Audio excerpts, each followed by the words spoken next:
Good morning, my name is Des Rogers.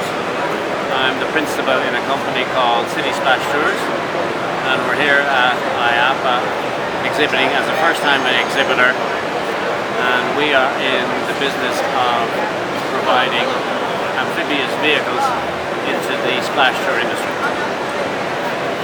We have a little presentation here which we'd like to share with you, and it's made up of text and some video clips. I'm going to do a little bit of talk over and we'll run through it. It shan't take too long. These amphibious vehicles originated from the Second World War. They were designed primarily to put men and munitions up on a beachhead. They were designed in 90 days to satisfy a shortcoming in the Army vehicle fleet. And we find ourselves almost 80 years later still operating them in quite a number of cities around the world.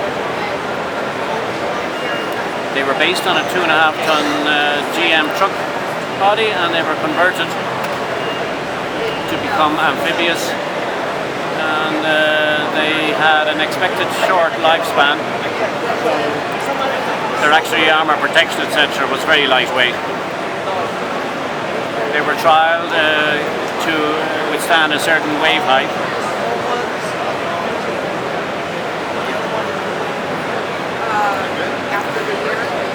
And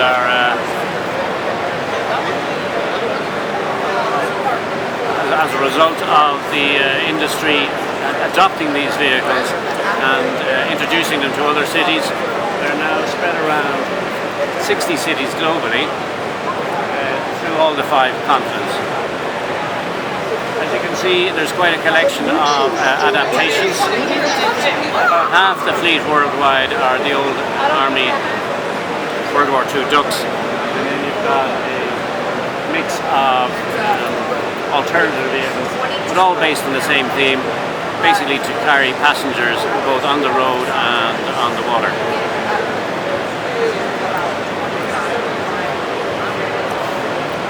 This is our tour business in Dublin. It's called Viking Splash. We're owners and operators. We carry about 115,000 folks every year in a season from February to November, and that involves operating 6 vehicles over 5,000 trips. The vehicles are themed to represent the Vikings. Dublin was founded by Vikings in the 8th century. The simple fact of allowing people to wear Viking helmets gives them license to shout abuse at the natives, the Celts who live in Dublin, present-day Celts, as the Vikings were always fighting with the Celts. You can see the vehicle go seamlessly into the water, and on the side we have additional flotation devices, and this is to provide stability within the water because the vehicles are inherently narrow boats because of their constraints with their roadside. They can't be any wider than your normal, typical road vehicle.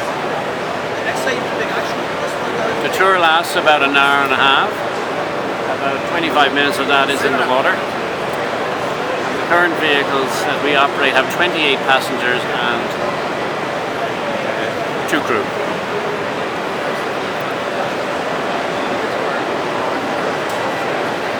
The current issues surrounding amphibious vehicles are largely as a result of the series of accidents that have happened over the last number of years. Basically have highlighted the shortcomings of using the old equipment without due consideration for modern safety standards and mechanical matters. So, inherently in the old vehicles, the difficulties have arisen with heating and cooling, buoyancy, mechanical issues, and not surprisingly, because finding parts and maintaining old vehicles is problematic for any business, and it's a distraction for actually providing the tour.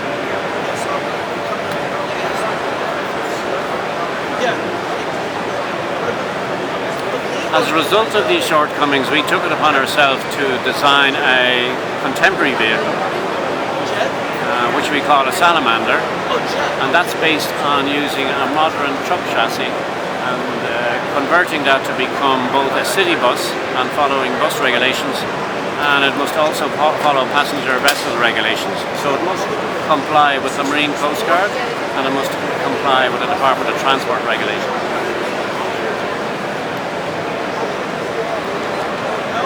We buy a truck off the lot. It's an 18-ton MAN Euro 6 diesel truck, and we strip it back to the point where it has just the chassis rails.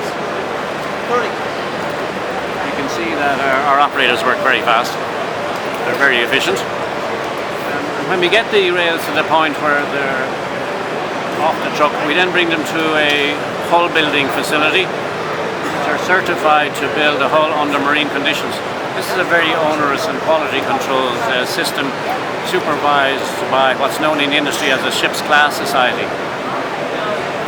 We then reassemble the components. We put our cabin, our engine in, gearbox, etc., and then we have the vehicle ready to go for the use in the business of carrying people, the tour business. So the effect of doing this has meant that the accidents have raised the profile of the industry in front of the regulators. The regulators are now much more investigative about what is out there, who's operating it, and what are the technical shortcomings of the equipment. We believe this to be a niche in the market, and from a commercial perspective, we are now bringing our patented solutions to the US, and we're looking for sensible partners to joint venture in US cities, and we're looking to set up a manufacturing facility within the US, because you cannot, under the Jones rules, you cannot import a finished passenger vessel for operation and carrying passengers in the US, so it must be built locally, and we support that. The industry deserves a code of practice, and that has been something that's been highlighted by the regulatory community as a result of the accidents. It's always a good recommendation, and we have been instrumental in setting up a trade association to bind together the operators so that we can act collectively as opposed to in isolation, so that issues around insurance and training and health and safety and codes of practice matters can be dealt with collaboratively, not in isolation. We feel this is a very important because at the end of the day, can't get insurance for your business and it suffers from a perceived shortcoming from a risk point of view, you're not going to be able to make a profit. So being at IAAPA has allowed us to demonstrate our product, meet fellow operators, share with them our vision for the future, and we believe there are many sensible cities in the US where this new iteration of the amphibious vehicle can work. The business model is quite simple. It's very much a bums on seats model, which applies to any passenger carrying business, be it airlines or coaches or city buses. It doesn't matter. We follow the same philosophy. So I hope you enjoyed this short presentation, and we're delighted to be here as a newbie at the IAAPA 2016. Before we stop here, I have a question about the flotation collars. How does that make it? Do they fold up to make it narrower on the street? Yes.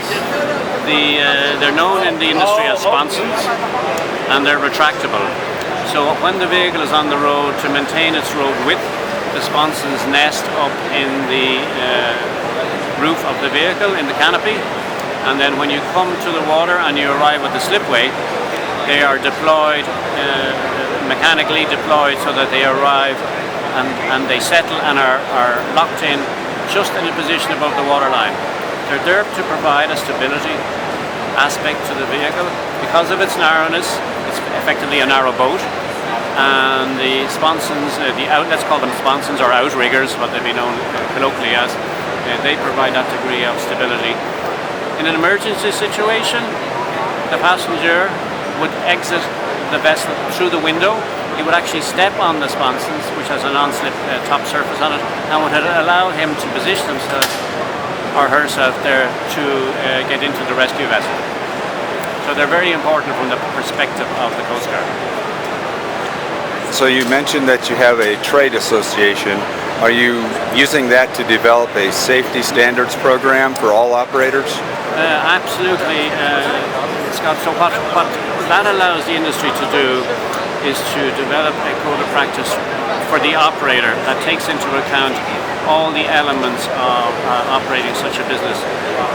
For 3/4 of your time, you're a tour bus operator, and for 1/4 of your time, you're a passenger vessel operator, and that's quite a demanding interface. So we have set out a template for a code of practice, and we're now gathering information and feeding that into an expanded document, and that is being shared with the regulatory community both in the US and in Europe. So we will have, out of that, we'll have a best-in-class code of practice for the industry, and principally aimed at the operators, but available to both the regulators and the trades that are feeding into our industry. Thank you. You're welcome.